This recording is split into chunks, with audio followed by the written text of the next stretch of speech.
बिस्मिल्लाहिर्रहमानिर्रहीम। अस्सलाम वालेकुम नाज़रीन, मैं हूं अमशरी आरिफ हमीद भट्टी। लाहौर पाकिस्तान से मुख्तलिफ खबरें और दुनिया पे ईरान अमेरिका की जंग में बताएंगे। ईरान ने काफ़ी लचक दिखाई कि दुनिया को तीसरी जंग से रोका जाए, लेकिन अमेरिकन प्रेसिडेंट नेतन्याहू की दोस्ती में बड़े हमले का अंदिया भी देते हैं और दूसरी तरफ कहते हैं कि ईरान ने जो अमेंडमेंट करके तजावीज़ भेजी हैं पाकिस्तान के जरिए, हम इस पर गौर कर रहे हैं।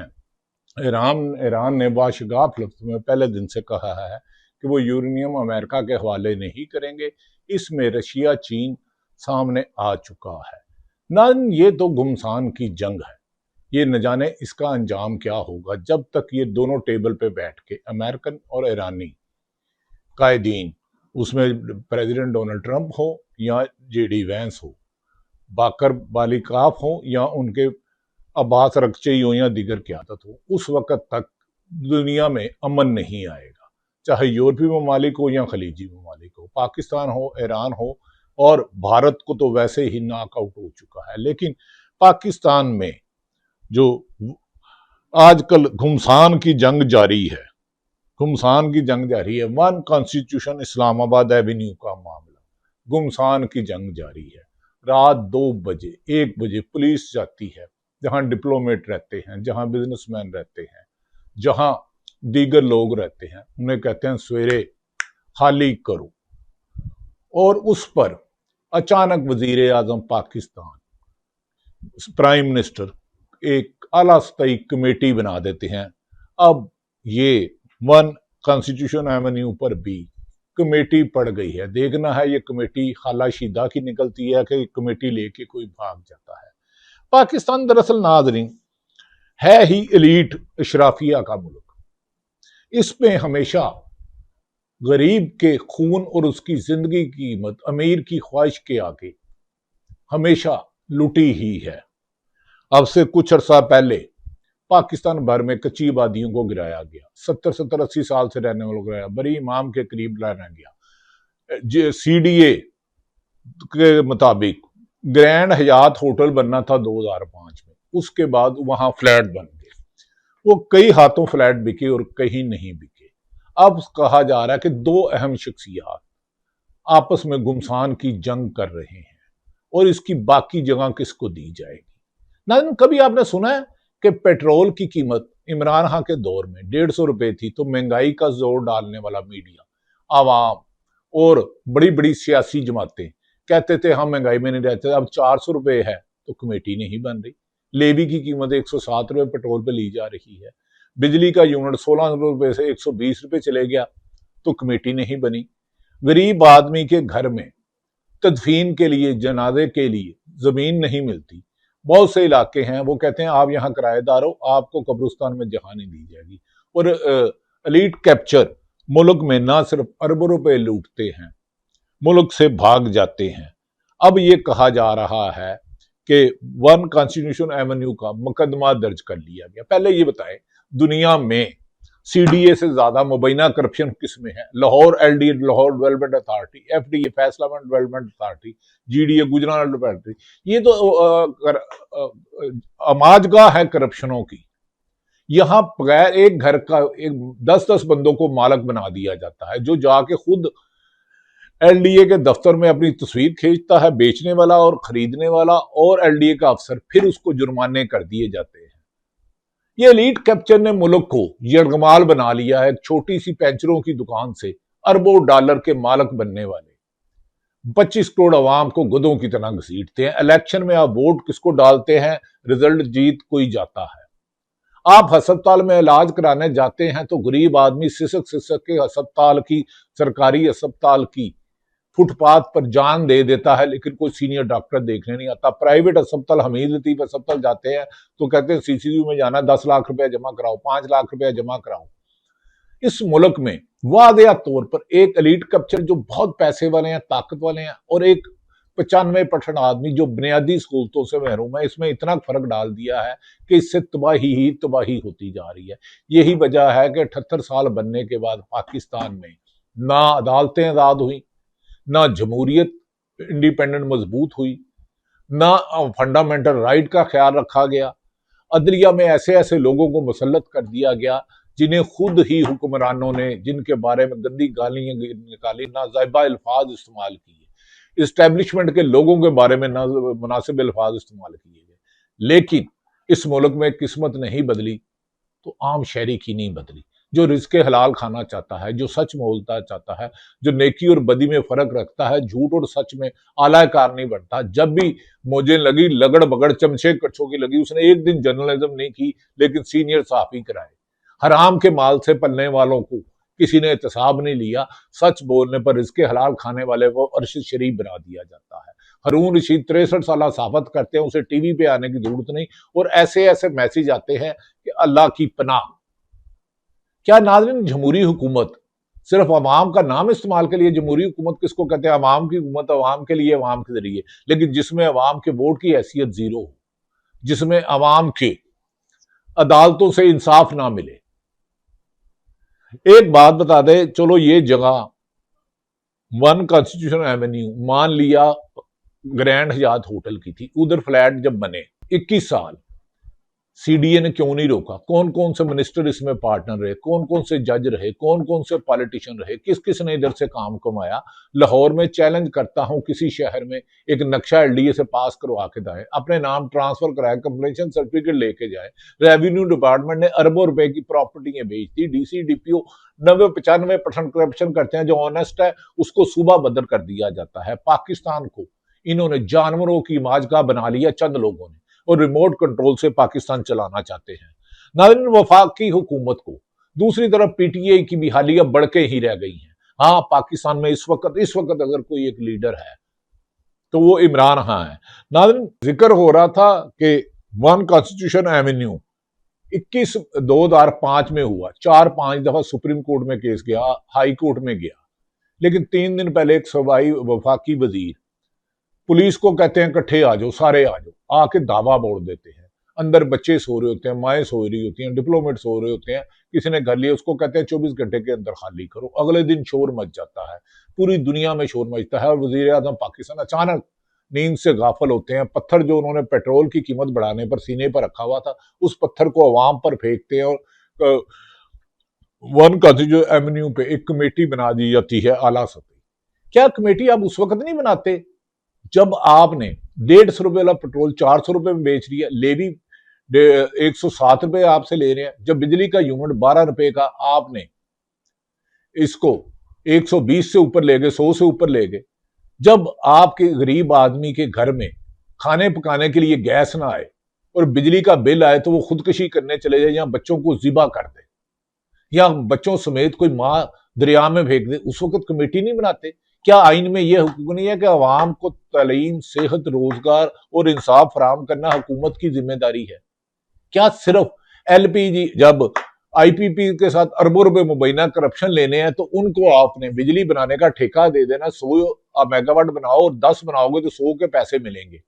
एक दफा मेरी गुजारिश है हुक्मरानों से, एक प्रेस कॉन्फ्रेंस करें। आजकल तो आपका झूठ भी सच बन के चलता है कि किस किस दौर में किस किस हुक्मरान ने आईपीपी के साथ किन किन शराइत पर मुआहदे किए और उसका अवाम को कितना बोझ उठाना पड़ा है। गरीब आदमी सामान बेच के सोलर करा ले तो उस पर आग लगा देते हो। एलपीजी महंगे दामों लेने वालों के खिलाफ कभी कमेटी बनी है जिन्होंने यूएई में, लंदन में, बरतानिया में, अमेरिका में और दीगर ममालिक में खरबों रुपए मुल्क से लूट कर हलाल का माल गरीबों के हक पर कमीशन माफिया ने तरक्याती कामों में, वर्ल्ड बैंक के प्रोजेक्ट में दूसरे अरबों रुपए कमा के बाहर ले गए, कभी उसके खिलाफ कोई कमेटी बनी है? ये मौजूदा हुक्मरान पीपल्स पार्टी और नून लीग पिछली 5 दहाइयों से मुख्तलिफ अदवार में इक्तदार में रहे हैं, लेकिन इस मुल्क में केला 100 रुपए दर्जन है तो 105 रुपए दर्जन बेचे तो गिरफ्तार हो जाता है, धनिया को चोरी करे तो गिरफ्तार हो जाता है। लेकिन मुल्क में कमीशन खरबों रुपए ले, अरबों रुपए ले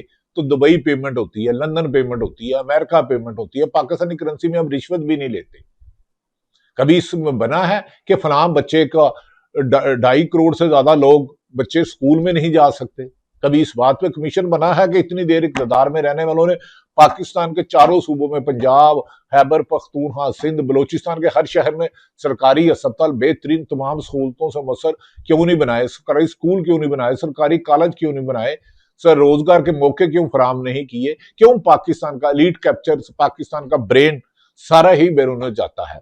ये एवेन्यू सुना है 25-30 अरब का है या इससे भी ज्यादा होगा। पाकिस्तान में मुबारक हो कि फिर एलीट कैप्चर माफिया जीत गया, एलीट अशराफिया का राज है। एवेन्यू कहा गया अगर ये नक्शा गलत बना था तो उस वक्त का वजीर आजम, उस वक्त का वजीर आला, उस वक्त का वजीर दाखिला, उस वक्त का सीडीए के चेयरमैन, और जितनी देर ये केस चलता रहा उनके खिलाफ किसके खिलाफ कार्रवाई, उसमें किस किसने मुबैना तौर पर किसने करप्शन ली, या सियासी दबाव या दीगर दबाव डाल के कैसे बना। अगर वो बन ही गया है तो अब उसको गिरा कर क्या करोगे, किसको नया दोगे? कि जो आगे आपने 5 स्टार होटल बनाए हैं वहां गरीब आदमी है, आप लाहौर की कच्ची आबादियां तोड़ देते हो, सियालकोट की तोड़ देते हो, व्याड़ी की तोड़ देते हो, इस्लामाबाद की तोड़ देते हो, गरीबों की झोंपड़ियां उड़ा देते हो। कभी अमीर का ताजमहल भी गिरा है? लाहौर में 80% प्लाजे, एग्जिट पॉइंट है ही नहीं, बिजली बजाने का इंतजाम ही नहीं, एमरजेंसी में है नहीं, पैसे लगाए, नक्शा पास कराया और बना लिया, नक्शा नहीं भी बनाया, ताकतवर है तो बना लिया। अब कहते हैं फिर वन कॉन्स्टिट्यूशन एवेन्यू के अरबपति लोग फिर बच गए। वजीर आजम शहबाज शरीफ का नोटिस रियासी वकीलों को निकालने से रोक दिया गया, इंक्वायरी कमेटी बना दी गई। इंक्वायरी कमेटी वजीर कानून की सरबराही में बनी, आर्डर वजीर दाखिला करता बनी। इसके लिए पहले जब गरीबों के घर गिराए जा रहे थे बरी माम में, किसी के घर को स्मार किया गया, एक खातून आज भी अस्पताल में है, उसका घर गिरा दिया गया, उसकी दुकान बिक गई। इस मुल्क को चंद गिद्धों ने खा लिया है। आप देखेंगे आसमानों पे गिद्ध बढ़ी है क्योंकि इंसानों ने इंसानों का गोश्त खाना शुरू कर दिया। इंसानों के गोश्त खाने से मुराद आपके हुकूक, जो पैसा आपकी अवाम की डेवलपमेंट पे लगना था वो चंद अशराफिया कमीशन में खा जाता है। पता करे CNW, PWD और तरक्याती कामों में कौन कौन सा अफसर, कौन कौन सा वजीर बैरून मुल्क कितने पैसे ले रहा है, अरबों रुपए। लेकिन ताजुब है कि तुझे अब आपने आखिरत का यकीन नहीं है। नाज़रीन, 4 साल में पिछले 40,000 अरब डॉलर कर्जा लिया है। हम सारी उम्र लगे रहे तो सूद नहीं दे सकता। एक बंदा, हर पाकिस्तानी 3.5 लाख रुपया मकरूज है। IMF की सख्त शरायत हो तो पेट्रोल बढ़ा दो, बिजली की कीमत बढ़ा दो, गैस की कीमत बढ़ा दो, लेकिन एलीट कैप्चर एक शुगर मिल से 5 शुगर मिलें बना ली। टेक्सटाइल मिलें बंद है, एप्टमा में कुछ लोगों की टेक्सटाइल मिलें बंद है। बैंक से 25 अरब रुपया लोन ले लिया 3% में और 12% पे आगे लोन पे पैसे कमाते जा रहे हैं। क्या इस मुल्क में जब तक ताकतवर और कमजोर के लिए एक कानून ना होगा, इंसाफ ना होगा, याद रख ले, ये अवाम आपकी तिक्का बूटी कर लेगी। एक दिन जब भूख की, पेट की वजह से, सियासी जमात की वजह से निकलते हैं, नहीं निकलते मुझे नहीं पता, लेकिन भूख, लाकानूनियत, बुनियादी हकूक से महरूम जिस दिन अवाम मिलेगी तो ताजमहलों के घर भी नहीं रहेंगे। गरीब की झोपड़ी जलती है तो ताजमहल का जब जलजला, अब रब का अजाब आता है तो उसे भागने की जगह भी नहीं मिलती। शादात तो जन्नत में दाखिल भी नहीं कर सका, उसका घोड़ा ही जमीन फट गई थी। लेकिन पाकिस्तान में इसके बरक्स 78 साल में हमेशा एलीट कैप्चर ने गरीब को लूटा। अब वन कॉन्स्टिट्यूशन एवेन्यू किसकी जेबें बढ़ती हैं और किसका झोली खाली होती है। इसमें तो गरीब आदमी ना बिल्डर था ना CD वाला था, इन सब ने अपना अपना हिस्सा कमाया और आगे किसी ने खरीद लिया, मैंने खरीद लिया, आपने खरीद लिया, ABCD ने वो खरीद के आगे बेच दिया। उसका क्या कसूर है? ये बना कैसे? उन सबको कानून की गिरफ्त में लाओ।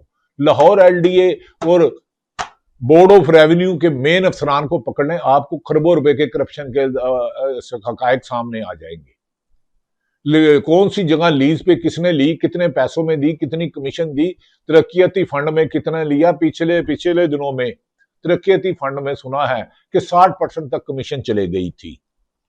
अब नाज़रीन, हैरत है कि एक तरफ मौजूदा हुक्मरान करप्शन में मुलव्वस, जो जरदारी साहब खुद कहते थे नवाज शरीफ धरती का सूर हो रहा है, और शहबाज शरीफ वज़ीर आज़म साहब फरमाते थे कि जरदारी को गले में डाल के घसीटूंगा। अब सिंध को माजगा उन्होंने बनाया, पंजाब को इन्होंने बनाया, कभी वफाक, उसके बाद पंजाब समीउल्लाह कलीमुल्लाह, लेकिन गरीब गरीब से तर होता गया। नाज़रीन, ये भी कहा जा रहा है कि ना मुल्क में अब सियासी इस्तेकाम है, ना माशी इस्तेकाम है, ना अदालती इस्तेकाम है, ना इंसानी हकूक है, लेकिन माफिया राज है। माफिया अमीर से अमीरतर हो जाता है। जब मुल्क से खुदा ना खास्ता पाकिस्तान में बुरा वक्त आए तो ये मुल्क से भाग जाएंगे।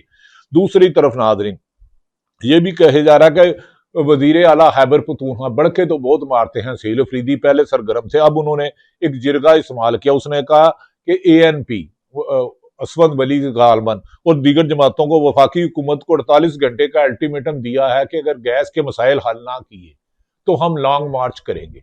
आप तो अपने सुहेल अफरीदी साहब, और इसके अलावा ये भी कहा जा रहा है कि पाकिस्तान तरीके इंसाफ के PTI के इमरान खान के नाम पर बनने वाले सेक्रेटरी जनरल सलमान अकरम राजा कोर कमेटी का व्हाट्सएप ग्रुप छोड़कर चले गए। आपस में इनकी लड़ाइयां हैं।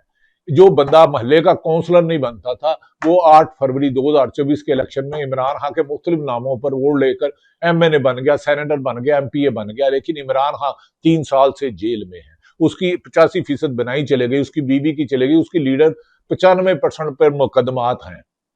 मगर ये हुक्मरान ना उसका केस लगने देते हैं। सरफराज रोगर को 15वें नंबर पे भेजा, उन्होंने जाते सार ही इमरान खान का कहा कि मैंने जमानत का केस नहीं सुनना, क्योंकि 100% जमानत हो जानी थी। बुशरा बीबी खातून थी, आंख की बनाई गई थी। इमरान खान 74 साल है, लेकिन उसका नहीं सुना। लेकिन नैब कहता है कि मैं सरगर्म हो गया, मलक रियाज को पकड़ के लाना है। मलक रियाज को आप पकड़ सकते हो? कोई भी एक पाकिस्तान का मलक रियाज बताओ जो अरबपति हो, जो कानून की गिरफ्त में आया हो। गरीब आदमी साइकिल चोरी पे तो 10 साल कैद हो जाती है, लेकिन मुल्क लूट, पेस्ट्री चोरी पे तो 5 साल कैद हो जाती है। लेकिन मुल्क लूटने पर आपको हुक्मरान बना दिया। जिस दिन फर्द जुर्म आयदन होता है उस दिन आपको वजीर आज़म बना दिया जाता है। बनाने वाले और बनने वाले दोनों ही रोज़े अशर वाले दिन जो आपदे होंगे। नाज़रीन, दूसरी तरफ आ जाते हैं कि अब सुहेल अफरीदी, सलमान अकरम राजा चले गए। उन्होंने 8 घंटे का 48 घंटे का अल्टीमेटम दिया है, और फिर बाद में KPK में ही जलसे जुलूस निकाल लेंगे। लॉन्ग मार्च पंजाब की PTI की सियासत, तो इमरान खान के नाम को जो उन्होंने डसा है, मैं ये नहीं कहता कि इसमें सिंसियर भी हैं। उनकी अगर उनके साथ उनका इशू जिंदा है तो इमरान खान की बहन अलीमा खान, नौरीन नियाजी और उज़मा, इनकी वजह से, वरना ये पंजाब की क्यादत रहती। महमूद खान अचकदई अपनी सीट नहीं जीत सकते थे, खुद फॉर्म 47 वाले हैं, सीनियर सियासतदान है। लेकिन क्या इमरान खान ने आपको एक सीट पर अपोजिशन लीडर बनाया तो आपने उसके लिए क्या मूवमेंट चलाई? राजा नासिर अब्बास भी जाते रहे मंगल वाले दिन, महमूद खान अचकदी भी जाते रहे, लेकिन मूवमेंट नहीं चला सके, क्योंकि हुकूमत ने गैरों को सजदा किया। पानी पानी कर गई मुझको कलंदर की ये बात, तू झुका जब गैर के आगे, ना मन तेरा ना तन तेरा। नाज़रीन, दूसरी तरफ ये भी कहा जा रहा है कि ईरान ने कहा IAEA आके यूरेनियम का ले ले, हम अमेरिका की शराइत पर, उनकी धमकियों पर एग्रीमेंट नहीं करेंगे। हमने तीसरी दफा कहा है कि बहरा हुर्मुज़ का, अबनाए हुर्मुज़ की नाकाबंदी खत्म की जाए, यूरेनियम पर भी बात कर लेंगे। लेकिन अमेरिका रोजाना खबरें देता, कभी वाशिंगटन पोस्ट देता, कभी CNN देता है, कभी BBC देता है कि लड़ाके तैयारे और जदीद तैयारे ईरान पर हमला करने के लिए मशरिक़ वुस्ता में पहुंच गए। अमेरिकन बेसिस हासिल कर ली गई है। ईरान पर किसी वक्त भी हमला कर रहा है, जबकि पाकिस्तान की कोशिश है सुलह हो जाए, रशिया की कोशिश है कि सुलह हो जाए, चीन की कोशिश है सुलह हो जाए, बरतानिया की कोशिश है, जापान की है, जर्मन की है। लेकिन डोनाल्ड ट्रंप की अना जिद हराड़े आ रही है। क्या इन हालात में, जब पाकिस्तान में 55 साल में सबसे ज्यादा इंटरनेशनल इन्वेस्टर है, पाकिस्तान के इन्वेस्टर मुल्क से जा रहे हैं तालीम लेने, इन बड़े लोगों के 90% बच्चे बैरून मुल्क पढ़ते हैं, तालीम वहां करते हैं, नौकरियां वहां करते हैं, जायदादें वहां होती हैं, यहां से कमीशन का माल, हराम का माल खाया, और जो ऑनेस्ट है उन सबको सलाम। लेकिन इस मुल्क में जुर्म है सच बोलना, इस मुल्क में जुर्म सच कहना, सच दिखाना, सच सोचना। लेकिन इनाम से नवाजा जाता है जो खुद भी खाए और दूसरों को भी खिलाए। हलाल हराम का खत्म कर दिया है। फिर इस्लामी जमहूरिया पाकिस्तान नाम कैसा, जब अवाम के वोट को गिनना नहीं, जब इस्लाम में एक दूसरे आदमी की दिल आजारी जुर्म है, तो उस मुल्क में लोगों को के गोलियां मारना, कैद करना, बेरोजगार करना, नौकरियों से निकलवाना, जेलों में डालना, झूठे मुकदमत करना, 1.25 लाख से ज्यादा छापे मारना, तो फिर कौन सा इस्लामी जमहूरिया पाकिस्तान रह गया? हमें पाकिस्तान चाहिए जो कायदे आजम ने बनाया था। नाज़रीन, दूसरी तरफ एंड पे बताते चले कि अब सुहेल अफरीदी यहाँ PTI की क्यादत आती है, नहीं आती। तारिक मलिक नादरा के चेयरमैन रहे हैं। नादरा दुनिया के चंद कंपिटेंट आदमियों में ऑनेस्ट भी है। तारिक मलिक नादरा के चेयरमैन रहे हैं साहबका। दुनिया के चंद कॉम्पिटेंस है कि वो दुनिया को देते हैं कि आलमी सतह पर किस तरह 25 अफराद में उनका नाम शामिल हुआ है। उन्हें इधर स्क्रू किया गया, उनका ECL में नाम डालना गया, उन्हें 2-3 दफा परेशान किया गया। अब दुनिया में आलमी सतह पर इंसानी हकूक की खिदमत और दुनिया को अवेयरनेस कैसे देनी है, उसमें 25 में तारिक मलिक साहब का नाम आया है। ऐसे लोग हीरे जिन्हें हम मजबूर करते हैं मुल्क छोड़ दें, और वो लोग जिन्हें हम खुद हुक्मरान माजी में पीपल्स पार्टी, नून लीग पीपल्स पार्टी और पीटीए एक दूसरे को कहते थे ये करप्ट है, लुटेरे हैं, डाकू है, इनके गले में, इनके पेट में छुरी मार के पैसे निकालूंगा, इस केस का पैसे लाऊंगा, मैं फिर लड़ लाऊंगा, इक्तदार दे देते हैं। नादरीन, अगर दूध में एक गंदा गंदा गंद का छींट पड़ जाए, वो नहीं पिया जा सकता, तो जिस मुल्क में अवाम का वोट चोरी करके जमहूरी हुकूमत बनाया जाए, जिस मुल्क में इस्लाम पे नाम पर गैर इस्लामी सलूक किया जाए, इंसानों को बरहना करके नंगा किया जाए, मुकदमात में गलत सजा दी जाए, वहां रब का रहमत नहीं, फिर रब का अजाब आता है। तो जब रब का अजाब आता है तो ताकतवर तिनकों की तरह बिखर जाते हैं। तारिक मलिक को छोड़ दिया, वे इमरान खान को आप छोड़े ना छोड़े, तरीक चले ना चले, लेकिन ये मुल्क पाकिस्तान कायदे आजम ने चंद एलीट कैप्चर इशराफिया के लिए नहीं बनाया था कि जहां माफिया राज हो और गरीब आदमी इंसाफ के लिए तरसे। अमेरिका के डोनाल्ड ट्रंप ने कहा है कि मैं सुलह चाहता हूं, लेकिन ईरान मुझसे पहले शिकस्त माने कि वो मुझसे जंग हार चुका है, फिर जंग बंद करूंगा। क्या इस पर रशिया, चीन और पाकिस्तान का किरदार नुमाया है? क्या अमेरिका दोबारा हमली करेगा, या मुज़ाकरात दुनियावी सफारती सतह पर जो कोशिशें हो रही हैं वो रंग लेंगी? आने वाला एक अगला हफ्ता अहम होगा। नाज़रीन, हमारी दुआ है कि अल्लाह ताला पाकिस्तान में इंसाफ का बोलबाला हो, हर करप्ट, बदकिरदार, झूठा शख्स, मुनाफिक शख्स, लुटेरा शख्स कानून की गिरफ्त में आए, चाहे वो सरकारी अफसर हो, सहाफी हो या किसी भी जमात से हो। पाकिस्तान जिंदाबाद।